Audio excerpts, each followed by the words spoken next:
Hello दोस्तों, आप सभी का फिर से स्वागत है हमारे इस YouTube channel KPL study point में। दोस्तों, आज हम लोग क्लास 10 साइंस के वीवीआई ऑब्जेक्टिव क्वेश्चन को देखेंगे।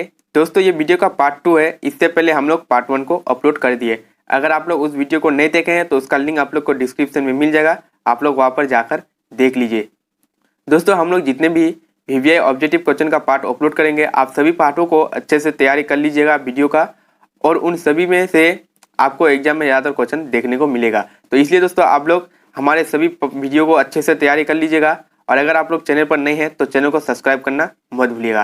तो चलिए दोस्तों, आज के इस वीडियो को हम लोग स्टार्ट करते हैं।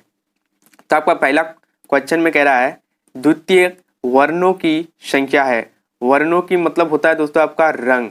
तो द्वितीयक वर्णों की जो संख्या है वो कितना है? तो आपका ऑप्शन ए में आपका 1, ऑप्शन बी में आपका 2, ऑप्शन सी में आपका 3 और ऑप्शन डी में आपका 4। तो दोस्तों, इसका सही आंसर होगा आपका ऑप्शन सी 2। द्वितीयक वर्णों की संख्या होती है वो होता है आपका 2। चलिए, उसके बाद क्वेश्चन नंबर 2 में आपका मानव नेत्र में उपस्थित लेंस है, यानी कि हम लोग का जो नेत्र है उसमें कौन सा लेंस उपस्थित रहता है? तो ऑप्शन ए में आपका अवतल लेंस, ऑप्शन बी में आपका उत्तल लेंस और ऑप्शन सी में आपका समतल लेंस और ऑप्शन डी में आपका इनमें से कोई नहीं। तो दोस्तों, इसका सही आंसर होगा आपका ऑप्शन बी उत्तल लेंस। हमारे जो नेत्र में उसमें कौन सा लेंस रहता है? तो उसमें आपका रहता है उत्तल लेंस। और उसके बाद क्वेश्चन नंबर 3 में आपका काफी ज्यादा इंपॉर्टेंट क्वेश्चन है दोस्तों। ये देखिए, सूर्योदय और सूर्यास्त के समय सूर्य दिखाई देता है, यानी कि दोस्तों जब सूर्योदय और सूर्यास्त होता है तो उस समय जो है आपका सूर्य जो है किस रंग का दिखाई देता है? तो ऑप्शन ए में आपका नीला, ऑप्शन बी में आपका काला, ऑप्शन सी में आपका लाल और ऑप्शन डी में आपका पीला। तो इसका सही आंसर होगा आपका ऑप्शन सी लाल। उसके बाद क्वेश्चन नंबर 4 में आपका जरा दृष्टि दोष का उपचार किस लेंस के द्वारा किया जाता है?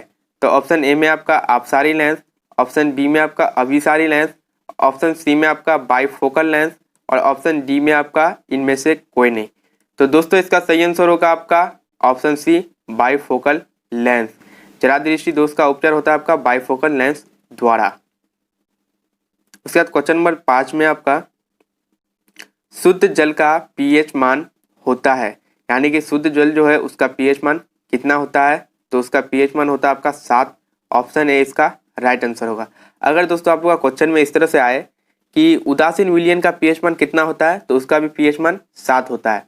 और अगर पूछे कि अम्लीय विलयन का पीएच मान कितना होता है, तो अम्लीय विलयन का पीएच मान होता है आपका 7 से कम।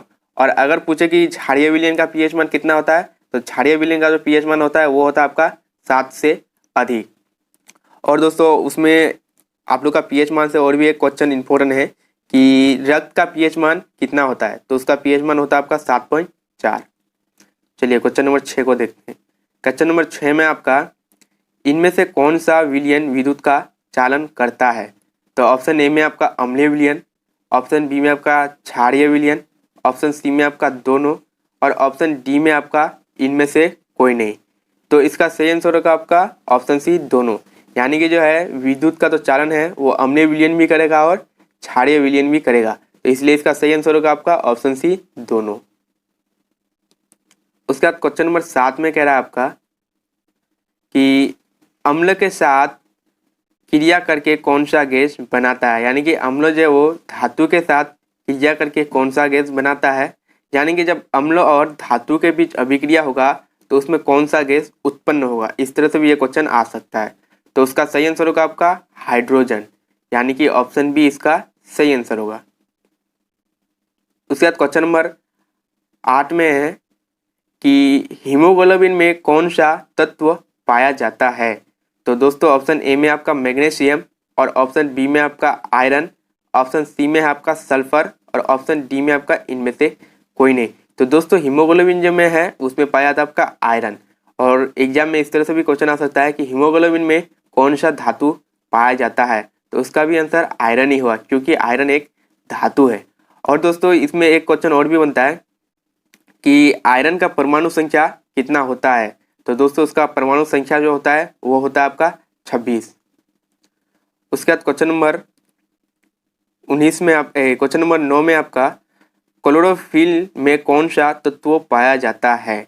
तो दोस्तों ऑप्शन ए में आपका सोडियम, ऑप्शन बी में आपका मैग्नीशियम, ऑप्शन सी में ऑक्सीजन, ऑप्शन डी में आपका इनमें से सभी। तो इसका सही आंसर होगा आपका ऑप्शन बी मैग्नीशियम। और अगर ये क्वेश्चन इस तरह से भी आ सकता है कि क्लोरोफिल में कौन सा धातु पाया जाता है, क्योंकि मैग्नीशियम जो है वो एक धातु है, तो उसका सही आंसर होगा आपका मैग्नीशियम ही। उसके बाद क्वेश्चन नंबर 10 में आपका क्वेश्चन नंबर 10 में कह रहा है रक्त में हल्के पीले रंग के चिपचिपे द्रव को क्या कहते हैं? तो इसको कहते हैं हम लोग प्लाज्मा। दोस्तों ये सभी क्वेश्चन जो है काफ़ी ज़्यादा इंपॉर्टेंट है, इसमें हम लोग और भी इंपॉर्टेंट क्वेश्चन अपलोड करेंगे। तो इसलिए दोस्तों आप लोग हमारे चैनल को सब्सक्राइब कर दीजिए और बेल आइकन को दबा करके ऑल ऑप्शन को सेलेक्ट कर लिए, क्योंकि जो भी वीडियो हम लोग अपलोड करें उसका नोटिफिकेशन आपसे जल्द से जल्द पहुँचे।